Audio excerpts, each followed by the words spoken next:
வணக்கம். தமிழக வெற்றிக் கழகம் சார்பாக 2500 நபர்களுக்கு 20 லட்சம் ரூபாய் மதிப்பீட்டில் நலத்திட்ட உதவிகள் மற்றும் அன்னதானம் வழங்கும் நிகழ்ச்சி கலசப்பாக்கம் சட்டமன்ற பொறுப்பாளர் சுரேஷ், ஒன்றிய தலைவர் ஆனந்த் ஆசிரியர் தலைமையில் நலத்திட்ட உதவிகள் மற்றும் அன்னதானங்களும் வழங்கப்பட்டது. திருவண்ணாமலை செங்கம் அடுத்த புதுப்பாளையம் ஒன்றியம் கலசப்பாக்கம் சட்டமன்ற தொகுதி பொறுப்பாளர் நம்பியந்தல் சுரேஷ் தலைமையில் ஒன்றிய தலைவர் எம் ஆனந்த் முன்னிலையில் தமிழக வெற்றிக் கழக தலைவர் தளபதி விஜயின் ஆணையின்படி மற்றும் மாநில பொதுச் செயலாளர் குஸ்லி ஆனந்த் யோசனையின் பெயரில் காஞ்சி SS தனியார் திருமண மண்டபத்தில் 2500 முதியோர் மற்றும் மாற்றுத்திறனாளிகளுக்கு 2026 ஆண்டிற்கான நாள்காட்டி காலண்டர் மற்றும் மளிகை தொகுப்புகளும் அன்னதானமும் வழங்கப்பட்டது. இந்த நிகழ்ச்சியில் குத்துவிளக்கு ஏற்றி நிகழ்ச்சியை துவக்கி வைத்தல், மேடையில் பரதநாட்டியம் ஆடிய பெண் கலைஞர்களுக்கு நினைவு பரிசுகள், பொறுப்பாளர்களுக்கு சால்வை அணிவித்து மரியாதை செலுத்துதல் உள்ளிட்ட பல்வேறு நிகழ்ச்சிகளும் நடைபெற்றது. இறுதியாக தொகுதி பொறுமை K. சுரேஷ் ஊராட்சி நிர்வாகிகள் முன்னிலையில் நலத்திட்ட உதவிகள், பிரியாணி, அன்னதானம் பெட்டகங்களை பயனாளிகளுக்கு வழங்கினார். நிகழ்ச்சியில் ஸ்ரீபன்ராஜ், ஜான் பீட்டர், புதுப்பாளையம் சுரேஷ் மற்றும் ஊராட்சி நிர்வாகிகள், தொகுதி பொறுப்பாளர் சுரேஷ் மற்றும் ஒன்றிய தலைவர் ஆனந்த் ஆகியோர்களுக்கு மேடையில் ரோஜா மாலைகளும் மலர்களை வகைகளாக கிரீடமும் அணிவித்து நினைவு பரிசும் வழங்கினார்கள்.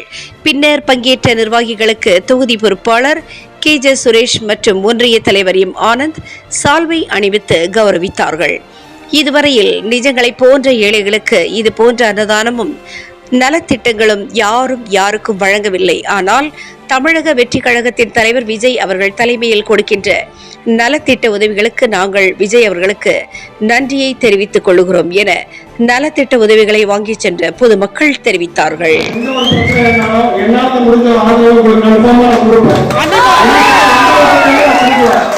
சரிங்களா? உங்களுக்கு என்ன ஒரு உதவியா இருந்தாலும் என்கிட்ட வந்து கேட்கலாம். நான் கன்ஃபார்மா உங்களுக்கு நான் பண்றேன்.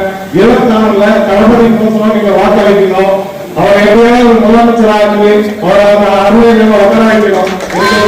சந்தோஷமா இருக்கு.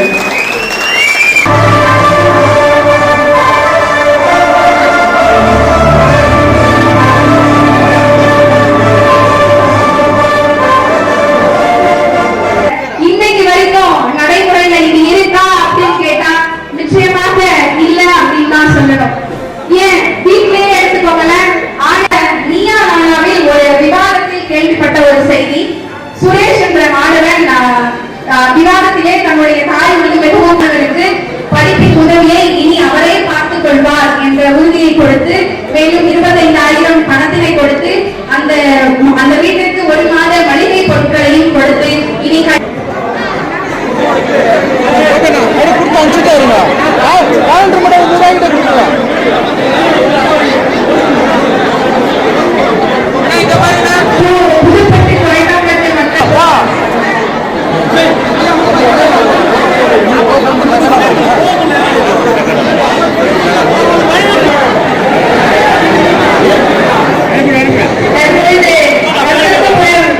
அந்த கம்பெனிக்காரனுக்கு அவர் இருக்கும் போவார்.